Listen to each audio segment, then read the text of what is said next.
നമ്മുടെ നാട്ടിൽ ഈ പറയുന്ന ഉന്നത അഡ്മിനിസ്ട്രേഷൻ ചെയ്യുന്ന IAS IPS ഉദ്യോഗസ്ഥർക്കൊക്കെ കൃത്യമായിട്ടുള്ള ട്രെയിനിങ് കിട്ടുന്നുണ്ട്. അവർ പരീക്ഷ എഴുതി പാസ്സാവുന്നു. ഒരു അക്കാഡമിയിൽ നിന്ന്, ഇപ്പൊ IAS അക്കാഡമികളുണ്ടല്ലോ, അവിടെ നിന്ന് അവർക്ക് കോച്ചിങ് കിട്ടി അവർ ഭരണം കാഴ്ചവെക്കും. അപ്പൊ ഈ ഭരണത്തിന് ആവശ്യമായിട്ടുള്ള തീരുമാനങ്ങൾ എടുക്കുന്നത് രാഷ്ട്രീയ പ്രവർത്തകരാണ്, മന്ത്രിമാരാണ്. അവർക്ക് ഇതിനാവശ്യമായിട്ടുള്ള ഒരു വിദ്യാഭ്യാസ യോഗ്യത അല്ലെങ്കിൽ ഒരു പർട്ടിക്കുലർ പ്രൊഫഷണൽ ഡിഗ്രി, ഒരു ക്വാളിഫിക്കേഷൻ വേണ്ടേ? അങ്ങനെ ചിന്തിച്ചിട്ടുണ്ടോ? അതിപ്പോ ഒരു ഉദാഹരണം പറഞ്ഞാൽ നമുക്കിപ്പോ ഇന്ത്യൻ മിനിസ്ട്രി സർവീസ് അല്ലെങ്കിൽ ഇപ്പൊ എന്താ ഇന്ത്യൻ പ്രാക്ടിക്കൽ പൊളിറ്റിക്കൽ എക്സാമിനേഷൻ അങ്ങനെ എന്തെങ്കിലുമൊക്കെ ഒരു സംഭവമാണ് ഉദ്ദേശിക്കുന്നതെങ്കിൽ ഇപ്പൊ നമ്മുടെ നാട്ടിലെ ഇപ്പോൾ നിലവിലുള്ള രാഷ്ട്രീയ പ്രവർത്തകരെ നമുക്ക് നോക്കിക്കഴിഞ്ഞാൽ ഒരു അടിസ്ഥാനപരമായി കോളേജ് വിദ്യാഭ്യാസം പൂർത്തിയാക്കുകയും ഇപ്പൊ LLB അടക്കമുള്ള കാര്യങ്ങൾ ചെയ്യുകയും മറ്റു കുറച്ച് പേരൊക്കെ ഒരു പോസ്റ്റ് ഗ്രാജുവേഷനും PhD ഒക്കെ കഴിഞ്ഞ അല്ലെങ്കിൽ അങ്ങനെയുള്ള ആളുകളും ഉണ്ട്. പക്ഷേ രാഷ്ട്രീയ പ്രവർത്തനത്തിന് അത്തരത്തിലുള്ളൊരു ഉന്നത വിദ്യാഭ്യാസ പരീക്ഷയോ അല്ലെങ്കിൽ ഉന്നത തലത്തിൽ ഇപ്പോൾ ലണ്ടൻ സ്കൂൾ ഓഫ് എക്കണോമിക്സിൻ്റെയോ അല്ലെങ്കിൽ ഇന്ത്യൻ അഡ്മിനിസ്ട്രേറ്റീവ് സർവീസിനെയൊക്കെ പോലുള്ളൊരു പരീക്ഷയോ കോഴ്സോ നിർബന്ധമാക്കുന്നതിനോട് ഞാൻ യോജിക്കുന്നില്ല. കാരണം ഇപ്പോൾ അടിസ്ഥാനപരമായി ഇപ്പോൾ നമ്മൾ നോക്കും, ഇപ്പോൾ VS, ഇപ്പോൾ കേരള രാഷ്ട്രീയം നമ്മൾ പരിശോധിക്കുകയാണെങ്കിൽ ഇപ്പോൾ VS അച്യുതാനന്ദൻ നോക്കൂ, AKG നോക്കൂ. അപ്പോൾ അങ്ങനെയുള്ള കേരളത്തിൻ്റെ പുരോഗമന ചരിത്രത്തിലെ പ്രസിദ്ധരായ മനുഷ്യരൊക്കെ അവരുടെ അനുഭവജ്ഞാനം കൊണ്ടും സമൂഹത്തോടുള്ള ഉൾക്കാഴ്ച കൊണ്ടും അതൊന്നും അവർ നേടിയെടുത്തത് ഇപ്പോൾ ഒരു പരീക്ഷ എഴുതിയിട്ടോ അല്ലെങ്കിൽ ഇന്നൊരു കോഴ്സ് പഠിച്ചിട്ടോ അല്ല, മറിച്ച് നിരന്തരമായ ജനങ്ങളുമായിട്ടുള്ള ഒരു സമ്പർക്കത്തിൽ നിന്ന് അവർ നേടിയെടുത്താണ്. അപ്പോൾ അത്തരത്തിൽ അവർക്ക് ഈ ഇത്തരത്തിലുള്ള ഒരു പരീക്ഷ നിർബന്ധമാക്കുന്നതോ ഒരു കോഴ്സ് നിർബന്ധമാക്കുന്നതോ ആവശ്യമില്ലെന്നാണ് ഞാൻ കരുതുന്നത്. ഇപ്പോൾ അടോണി പറഞ്ഞ പോലെ ഇപ്പോൾ ഒരു പക്ഷേ അവരെല്ലാം അവരുടെ അനുഭവത്തിൽ നിന്നായിരിക്കും അവർ പ്രാക്ടിക്കൽ പൊളിറ്റിക്സ് മനസ്സിലാക്കിയത്. പക്ഷെ നമുക്ക് മുമ്പിൽ ഒത്തിരി ഉദാഹരണങ്ങളുണ്ട്. ഇപ്പോൾ ഹൈലി എഡ്യൂക്കേറ്റഡ് ആയിട്ട് ഉള്ള ആളുകൾ, ഇപ്പോൾ ഉദാഹരണത്തിന് ജവഹർലാൽ നെഹ്റു, അല്ലെങ്കിൽ നമുക്ക് ഇപ്പോൾ തന്നെ നോക്കിയാൽ ശശി തരൂർ, അല്ലെങ്കിൽ അരവിന്ദ് കെജ്രിവാൾ, ഇവർ കുറേ പേരൊക്കെ സിവിൽ സർവീസിൽ നിന്ന് അത് ഉപേക്ഷിച്ച് ഇങ്ങോട്ട് വരുന്ന ആളുകളുണ്ട്. അപ്പോൾ ഇങ്ങനെയുള്ള ആളുകൾ കുറച്ചും കൂടി എഡ്യൂക്കേറ്റഡ് ആയിട്ടുള്ള ആളുകൾ അവർക്ക് ചില വിഷയങ്ങൾ അവതരിപ്പിക്കുമ്പോൾ ഭംഗിയായിട്ട് അവതരിപ്പിക്കാനും പഠിച്ച് അവതരിപ്പിക്കാനും ഒക്കെയുള്ള ഒരു ശേഷി കൂടുതലുണ്ട്. അപ്പോൾ തീർച്ചയായിട്ടും അങ്ങനത്തെ ഒരു അകത്ത് സൂചിപ്പിച്ചതുപോലെ ഈ തരത്തിലുള്ളൊരു നിർബന്ധമായ പരീക്ഷ എന്നതിനേക്കാളും കുറച്ചും കൂടി എഡ്യൂക്കേറ്റഡ് ആയിട്ടുള്ള ആളുകൾ വന്നാൽ തീർച്ചയായും, കാരണം ഇവരെടുക്കുന്ന ഓരോ തീരുമാനങ്ങളും എത്രായിരം ലക്ഷക്കണക്കിന് ആളുകളുടെ ജീവിതത്തെ ബാധിക്കുന്നതാണ്. അപ്പോൾ കുറച്ചുകൂടെ ഫോക്കസ്ഡ് ആയിട്ടുള്ള തീരുമാനങ്ങൾ എടുക്കാൻ സഹായിക്കില്ലേ ഈ തരത്തിലുള്ളൊരു ട്രെയിനിങ് ഉണ്ടെങ്കിൽ?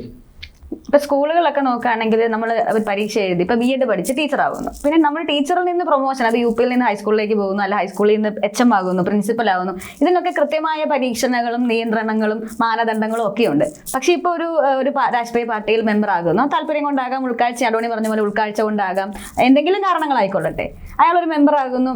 അയാൾ ആ ഒരു ചെറിയ വാർഡിൽ നിന്ന് മത്സരിച്ച് ഒരു മെമ്പറായി, പഞ്ചായത്ത് മെമ്പറായി.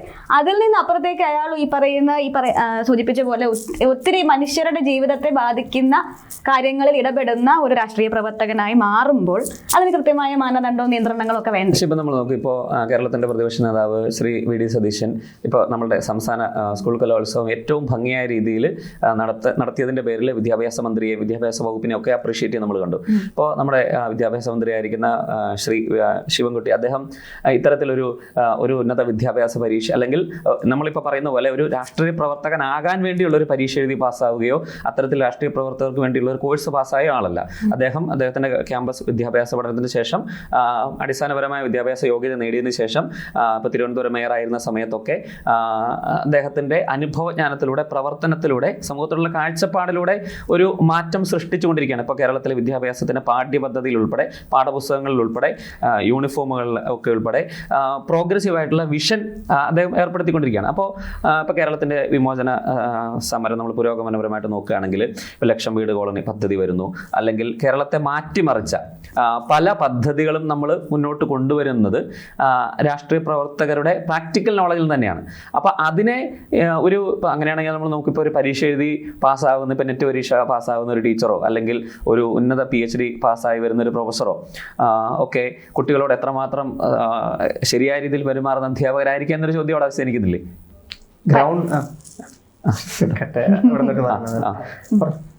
അല്ല, പരീക്ഷയുടെ കാര്യം മാത്രമല്ലല്ലോ, അവർക്കൊരു ട്രെയിനിങ് കൊടുക്കുക എന്നുള്ളത് കൂടിയാണ് ഉദ്ദേശിച്ചത്. ഇപ്പൊ നേരത്തെ നമ്മൾ പറഞ്ഞു ഇന്ത്യൻ മിനിസ്ട്രി അക്കാഡമി എന്ന് പറയുന്നത് എങ്ങനെയാണ് ഒരു വലിയ സമൂഹത്തെ ബാധിക്കുന്ന കാര്യങ്ങളിൽ, നയതന്ത്രപരമായ കാര്യങ്ങളിൽ തീരുമാനമെടുക്കുക, ഉൾക്കാഴ്ചയ്ക്ക് അപ്പുറത്തേക്ക് എങ്ങനെയാണ് വിവേകപൂർവ്വം ഒരു വലിയ സദസ്സിനെ അഭിസംബോധന ചെയ്ത് സംസാരിക്കുക. നമ്മുടെ രാജ്യത്തിന്റെ നേതാവ് ഉൾപ്പെടെ പല സമയങ്ങളിൽ യുവാക്കളുമായിട്ടുള്ള ചർച്ചകളിൽ പരാജയപ്പെടുന്നതൊക്കെ നമ്മൾ നേരിട്ട് കാണുന്നുണ്ട്. അപ്പോൾ എങ്ങനെയാണ് സ്പോണ്ടേനിയസ് ആയിട്ട് പെരുമാറുക, എങ്ങനെ ഒരു ക്രൈസിസ് വരുമ്പോൾ അത് മാനേജ് ചെയ്യുക എന്നുള്ളതിന് ഈ പറഞ്ഞ രീതിയിൽ ഉൾക്കാഴ്ചയ്ക്ക് അപ്പുറത്ത് കുറച്ചും കൂടി നമ്മുടെ നാട് മാറിക്കൊണ്ടിരിക്കുകയാണ്, ടെക്നോളജി മാറിക്കൊണ്ടിരിക്കുന്നു, നമ്മുടെ യുവാക്കൾ മാറിക്കൊണ്ടിരിക്കുന്നു. അപ്പൊ അവരെയൊക്കെ കൃത്യമായി ഏകോപിപ്പിക്കേണ്ട ഒരു രാഷ്ട്രീയ പ്രവർത്തകൻ അത് ആരുമായിക്കൊള്ളട്ടെ അവർ കുറച്ചുകൂടി എക്യുപ്ഡ് ആവണ്ടേ എന്നാണ് എന്റെ ഒരു സംശയം. മന്ത്രിമാരെ ഓരോ വകുപ്പുകളിലാണല്ലോ അവർ വരുന്നത്.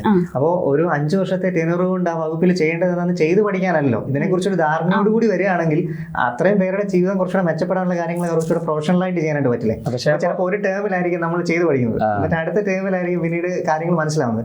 അപ്പോൾ കൃത്യമായ ഒരു ട്രെയിനിങ് പോലെ എന്തെങ്കിലും ഒരു കാര്യങ്ങളെങ്കിലും കൊണ്ടുവന്നാൽ കുറച്ചുകൂടെ ഫോക്കസോടുകൂടി കാര്യങ്ങൾ ചെയ്യാനായിട്ട്. നമ്മളിപ്പോൾ ഒരു മന്ത്രിയായിട്ടിരിക്കുന്നു, ഒരു രാഷ്ട്രീയ പ്രവർത്തനത്തിന്റെ സംസ്ഥാന നേതൃത്വത്തിലോ രാജ്യ തലത്തിലോ നേതൃത്വത്തിൽ നിൽക്കുമ്പോൾ നമുക്ക് അവിടെ ഒരുപക്ഷെ മുന്നണിയുടെ ഏകോപനം നമുക്ക് അനിവാര്യമായിട്ട് വരും. അതല്ലെങ്കിൽ നമുക്ക് സാമൂഹികമായിട്ടുള്ള വിവിധ സംഘടനകളെ നമുക്ക് കോർത്തിണക്കേണ്ടി വരും. ഇപ്പോൾ ഒരു ഉദാഹരണത്തിന് നമുക്ക് ഈ കഴിഞ്ഞ ലോക്സഭാ ഇലക്ഷന് നമുക്ക് ഏറ്റവും കൂടുതൽ പ്രതീക്ഷ നൽകിയ ഒരു പറ്റം ആളുകളെ പ്രതീക്ഷ നൽകിയ ഒന്നാണ് ഇന്ത്യ മുന്നണി. അപ്പോൾ അതിന് രാഹുൽ ഗാന്ധി മറ്റ് രാഷ്ട്രീയ രാഷ്ട്രീയ സംഘങ്ങളൊക്കെ ഒരു ശക്തമായ അലയൻസ് ആയിട്ട് നിൽക്കുന്ന ഒരു പ്രതീതി ഉണ്ടാക്കി. പക്ഷേ ഇലക്ഷന് ശേഷം നമ്മൾ ഇന്ത്യ മുന്നണിയുടെ ഒരു സ്കാറ്റേർഡ് ഫോം നമ്മൾ കണ്ടു. അവിടെ ഒരു പക്ഷേ രാഹുൽ ഗാന്ധി എന്നുള്ള വ്യക്തിയുടെ അദ്ദേഹം വളരെ എഡ്യൂക്കേറ്റഡ് ആയ ആളുകളോട് നന്നായി സംസാരിക്കുകയും ആശയപരമായി മുന്നോട്ട് നിൽക്കുന്ന ആളാണ്. പക്ഷേ എനിക്കിപ്പോഴും സംശയിക്കുന്നത് ഒരു സംഘത്തെ നയിക്കേണ്ടതിൻ്റെ ഒരു പാടവം ഒരു പക്ഷെ അത്രയും നന്നായി ഇപ്പോൾ കാമരാജ് ഇപ്പോൾ നമുക്ക് നോക്കുന്നു സൗത്ത് ഇന്ത്യയിൽ നിന്ന് ഇന്ത്യൻ നാഷണൽ കോൺഗ്രസിനെ വളരെ ഏകോപിപ്പിച്ചു കൊണ്ടുപോയ ഒരു നേതൃത്വ പാഠമാണ്. അപ്പോൾ ഈ നേതൃത്വ പാഠവും സംഘാടക ശക്തിയും ഒക്കെ ഈ രാഷ്ട്രീയ പ്രവർത്തനത്തിൻ്റെയും ഒരു മന്ത്രി ആയിരിക്കേണ്ടതിനൊക്കെ ഭാഗമാണ്. അപ്പം അങ്ങനെ വരുമ്പോൾ നമുക്കൊരു ഡിഗ്രിയോ അല്ലെങ്കിൽ ഈ നമ്മളൊരു ടെക്സ്റ്റ് ബുക്കിൽ നിന്ന് പഠിക്കുക എന്നതിനപ്പുറത്തേക്ക് നമ്മൾ ഈ ആളുകളെ ഏകോപിപ്പിച്ച് കൊണ്ടുപോവുക അല്ലെങ്കിൽ നേടിയെടുക്കുക എന്നുള്ളതൊക്കെ ഇപ്പോൾ ഒന്നാം പിണറായി സർക്കാരിൻ്റെ ഭാഗത്ത് നമുക്ക് കോവിഡ് സമയത്ത് കോവിഡിനെ വളരെ ടാക്ടിക്കലായി നേരിടുന്ന ഒരു ക്യാപ്റ്റൻ എന്നുള്ള രീതിയിൽ നമ്മൾ കണ്ടത് എന്തുകൊണ്ടാണ്? അപ്പോൾ അവിടെ ആ ഒരു മനുഷ്യരെ ഏകോപിപ്പിക്കുക എന്നുള്ളത് അനിവാര്യമല്ലേ? അപ്പോൾ തന്നെ നമുക്ക് ചിന്തിച്ചാൽ അറിയാം, ഇപ്പോൾ ഈ സിവിൽ സർവീസ് ഉദ്യോഗസ്ഥർ പലപ്പോഴും അവർ പരാതികൾ പറയുന്നത് ഞങ്ങൾക്ക് വലിയ വലിയ പദ്ധതികൾ ഇൻട്രൊഡ്യൂസ് ചെയ്യണമെന്നുണ്ട്, അല്ലെങ്കിൽ പോളിസി മേക്കിങ്ങിൽ ഇത് ചെയ്യണമെന്നുണ്ട്. പക്ഷെ അത് പലപ്പോഴും പറഞ്ഞ് മനസ്സിലാക്കി കൊടുക്കാൻ പോലും പലരുടെ അടുത്തും സാധിക്കില്ല എന്ന് പറയാറുണ്ട്. അപ്പോൾ ആ ഒരു അന്തരം ഭയങ്കരമായിട്ടുണ്ട്. ഒരു സൈഡിൽ വളരെ എഡ്യൂക്കേറ്റഡ് ആയിട്ട് നിൽക്കുന്ന ഒരു വിഭാഗം, മറ്റൊരു സൈഡിൽ ആരും എഡ്യൂക്കേറ്റഡ് അല്ല എന്നുള്ളതൊന്നുമല്ല, എങ്കിലും പല ടെക്നിക്കലായിട്ടുള്ള കാര്യങ്ങളും മനസ്സിലാകുന്ന പോലുമില്ല. അപ്പോൾ ഇതിനകത്ത് ആരോണി പറഞ്ഞതുപോലെ പ്രവർത്തിച്ച് ഉള്ളൊരു പരിചയമുണ്ടല്ലോ, ചെറിയ പ്രായം മുതലേ ചിലപ്പോൾ ക്യാമ്പസ് പൊളിറ്റിക്സ് കൂടെ ആയിരിക്കാം. അപ്പോൾ എങ്ങനെ ലീഡർഷിപ്പ് എന്താണെന്ന് പഠിക്കുന്നു, ഓർഗനൈസ് ചെയ്യാനായിട്ട് പഠിക്കുന്നു, വ്യത്യസ്തമായ അഭിപ്രായങ്ങൾ എങ്ങനെ നേരിടാം എന്നുള്ളത് പഠിക്കുന്നു. ഇത് ടെക്സ്റ്റ് ബുക്കുകളിൽ നിന്ന് പഠിക്കുന്നതല്ല, പക്ഷെ നമ്മൾ എഡ്യൂക്കേഷൻ എന്നതുകൊണ്ട് തന്നെ ഉദ്ദേശിക്കുന്നത് ഒരു ഓവറോൾ ആയിട്ടുള്ളൊരു ഡെവലപ്മെന്റ് ആണ്. ഇമോഷണലായിട്ടും അതുപോലെ തന്നെ അറിവ്, വായനയെ പ്രോത്സാഹിപ്പിക്കുന്ന വിവരങ്ങൾ എന്നതിനേക്കാളും അപ്പുറം അതൊരു അറിവായി മാറി അത് പ്രാക്ടിക്കലി ഉപയോഗിക്കുന്ന ഒരു കാര്യമാണല്ലോ നമ്മൾ പറയുന്നത്. തീർച്ചയായിട്ടും ഇപ്പോഴത്തെ സ്ഥിതിയിൽ നിന്നും കുറച്ചും കൂടിയൊക്കെ ഫോക്കസ്ഡ് ആയിട്ട് പ്രവർത്തിക്കത്തക്ക പോലുള്ളൊരു ട്രെയിനിങ് വേണമെന്നുള്ളതാണ് എൻ്റെ ഒരു അഭിപ്രായം. അതിനുള്ള എന്താണ് വഴിയെന്നുള്ളത് വരും കാലത്ത് ഒരുപക്ഷെ ഇപ്പം നമ്മൾ നോക്കും, ഇപ്പം നമ്മൾ രാഷ്ട്രീയ പ്രവർത്തകൻ എന്ന് നമ്മൾ പറയുമ്പോൾ നമ്മൾ കുറെ കൂടി വ്യത്യസ്തമായ രീതി ശ്രമിക്കുന്നത് നല്ലതായിരിക്കും അല്ലേ? ഇപ്പോൾ നമ്മുടെ വിചാരം എന്താണ്? രാവിലെ അലക്കി തേച്ച മുണ്ടുമായിട്ട് ഇറങ്ങുന്ന അങ്ങനെ ഒരു വിചാരം നിലനിൽക്കുന്നുണ്ട്. പക്ഷേ ഇപ്പം നമ്മളുടെ ഇപ്പോൾ ഏത് വിഷയത്തെടുത്താലും മനോഹരമായി സംസാരിക്കാവുന്ന, പുസ്തകം വായിക്കുന്ന, ലോകത്തിന്റെ പല ഭാഗങ്ങളിൽ നടക്കുന്ന കാര്യങ്ങളെ അറിയാൻ ശ്രമിക്കുന്ന രാഷ്ട്രീയ പ്രവർത്തകരും ഇല്ലേ? ഉണ്ട് അല്ലേ?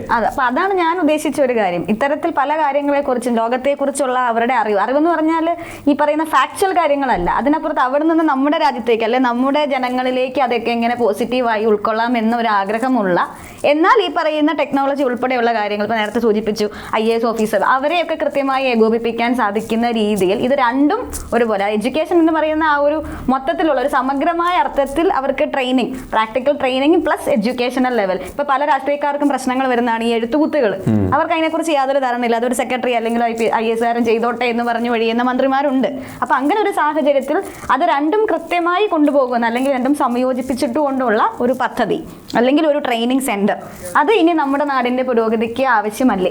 അപ്പൊ ഞാനും അതാണ് ഉദ്ദേശിച്ചത്. നമ്മുടെ ലോകത്തിൽ സംഭവിക്കുന്ന കാര്യങ്ങളെ കുറിച്ച് കൃത്യമായ എന്താണെന്ന് മനസ്സിലാക്കി അതിൽ വേണ്ടത് ഇപ്പൊ എല്ലാ കാര്യങ്ങളും നമുക്ക് നമ്മുടെ രാജ്യത്ത് ഉപയോഗിക്കാൻ പറ്റില്ല, അല്ലെ നമ്മുടെ ജനക്കൂട്ടത്തിന് വേണ്ടി ചെയ്യാൻ സാധിക്കില്ല. അപ്പൊ അതിൽ നിന്ന് വേണ്ടത് എടുത്ത് ഉപയോഗിക്കാവുന്ന രീതിയിലുള്ള വിദ്യാഭ്യാസം, അത് എപ്പോ എങ്ങനെ ഉപയോഗിക്കണം എന്നുള്ളത് മനസ്സിലാക്കാൻ കഴിയുന്ന രീതിയിൽ ഉള്ള ട്രെയിനിങ് രാഷ്ട്രീയക്കാർക്ക് വേണം എന്നാണ് ഞാൻ വിശ്വസിക്കുന്നത്. അതെ, ഇപ്പോൾ നമ്മൾ അൽഫോൺസ് കണ്ണന്താനം പറയുന്നു, ഇപ്പോൾ കഴിഞ്ഞ ഇടയ്ക്ക് സരിൻ അദ്ദേഹം ഇലക്ഷനിൽ പരാജയപ്പെടുകയുണ്ടായി. അപ്പോൾ അങ്ങനെ നമ്മൾ കാണുമ്പോൾ വലിയൊരു ഇത്തരത്തിലുള്ളൊരു ഫങ്ഷണൽ സെറ്റപ്പിൽ നിന്ന് പരീക്ഷ എഴുതി പാസ്സാവുകയോ ഒരു പ്രൊഫഷണൽ ട്രെയിനിങ്ങിൽ നിന്ന് പ്രാക്ടിക്കൽ പൊളിറ്റിക്സിലേക്ക് വരുമ്പോൾ പരാജയപ്പെടുകയോ ചെയ്ത ആളുകളുണ്ട്. പക്ഷേ അതിനർത്ഥം ഇത്തരത്തിലുള്ള ട്രെയിനിങ് ആവശ്യമില്ല എന്നല്ല. അപ്പോൾ ആകെ നേരത്തെ പറഞ്ഞ പോലെ എപ്പോഴും നമുക്ക് എന്തിനാണ് രാഷ്ട്രീയ പ്രവർത്തനം? സമൂഹത്തിൻ്റെ പുരോഗതിക്ക് വേണ്ടിയും രാഷ്ട്രത്തിൻ്റെയും മനുഷ്യകുലത്തിൻ്റെ മുഴുവൻ പുരോഗതിക്ക് വേണ്ടിയാണ്. അപ്പോൾ അത്തരത്തിൽ ജനങ്ങളുമായി കൂടുതൽ നമ്മൾ അടുത്ത് പെരുമാറുകയാണെങ്കിൽ, അവരുടെ പ്രശ്നങ്ങൾ മനസ്സിലാക്കാൻ ശ്രമിക്കുകയും അതിലൂടെ നമ്മൾ കൂടുതൽ അഡ്വാൻസ്ഡ് ആയിട്ട് ചിന്തിക്കുകയും ചെയ്തു കഴിഞ്ഞാൽ അത് that's itself is A training അല്ലേ? ചുറ്റും എന്ത് നടക്കുന്നു എന്നുള്ളത് വളരെ വ്യക്തമായി മനസ്സിലാക്കേണ്ട ആളുകളാണ് രാഷ്ട്രീയ പ്രവർത്തകർ. കാരണം നമ്മുടെ നാട്ടിൽ മാത്രമല്ല പുറത്തും തുറന്ന കണ്ണുകളോടെ നോക്കിയാൽ മാത്രമേ ബെറ്റർ ഡെവലപ്മെന്റൽ മോഡലുകൾ നമ്മൾ ശ്രദ്ധിക്കുള്ളൂ. അപ്പോൾ നമ്മൾ ഒരുപാട് പുറകെ ഓടാതെ മറ്റു രാജ്യങ്ങളിൽ നടക്കുന്നതും പുതിയ പദ്ധതികളൊക്കെ മനസ്സിലാക്കണമെങ്കിൽ വായന ആവശ്യമാണ്, കൃത്യമായ ഒരു ശ്രദ്ധ ആവശ്യമാണ്. അപ്പോൾ ആ തരത്തിലൂടെ കൂടുതൽ ഫോക്കസ് ചെയ്താലും മാറ്റങ്ങൾ ഇനിയും വരുമെന്ന് വിചാരിക്കാം.